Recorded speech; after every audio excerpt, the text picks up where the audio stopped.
कभी किसी की चुप-चुपी सुनी है? वो होंठों से नहीं, सीधे रूह से बोलती है और दिल तक नहीं, दिल के पार उतर जाती है। मीरा के घर की दहलीज लांघ कर लौटते वक्त सोनम के भीतर एक अजीब भारी सी खामोशी बस गई थी।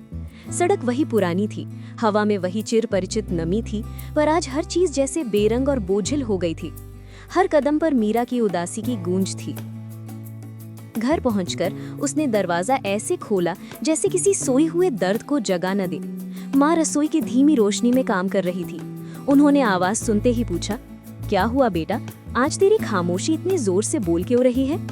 सोनम की आवाज में एक भीगा हुआपन था। वो बस धीरे से कह पाई, माँ, कुछ बच्चे हंसते नहीं हैं, उनके चेहरे पर बचपन का उजाला होता ही नहीं, क्योंकि उनके पास खुद को महसूस करने का वक्त ही नहीं होता हंसने का। माँ ने काम छोड़कर स्नेह से मुस्कुराकर पूछा, किसकी बात कर रही है तू, जो तुझे इतना उदास कर गई? सोनम की आंखें छलछला उठी।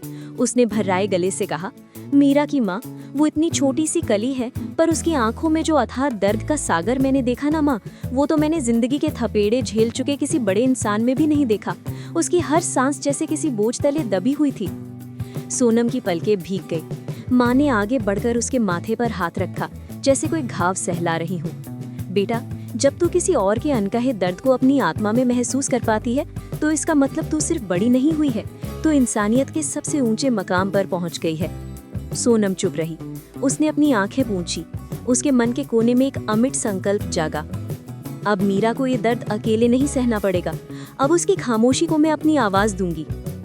हाँ, कभी कभी किसी के होंठों की बनावटी मुस्कान से ज्यादा जरूरी होती है उसकी सूनी आंखों में छिपे आंसुओं की नमी को समझना। ये समझना कि दर्द हमेशा चीख कर नहीं आता, वो अक्सर चुपके से हमें बदल देता है। अगर आप भी किसी की चुप-चुपी को सुनकर उसके दर्द को महसूस कर सकते हैं, तो सच्चे दिल से हार्ट कमेंट करना। अगर ये कहानी आपके दिल की गहराइयों को छू गए हो, तो लाइक जरूर करना और सब्सक्राइब करो सोनम की दुनिया को, क्योंकि यहाँ हर कहानी सिर्फ सुनाई नहीं जाती, दिल से महसूस कराई जाती है। क्या आप इस कहानी के अगले भाग के लिए कुछ विचार देना चाहेंगे, जिसमें सोनम मीरा की मदद करती है?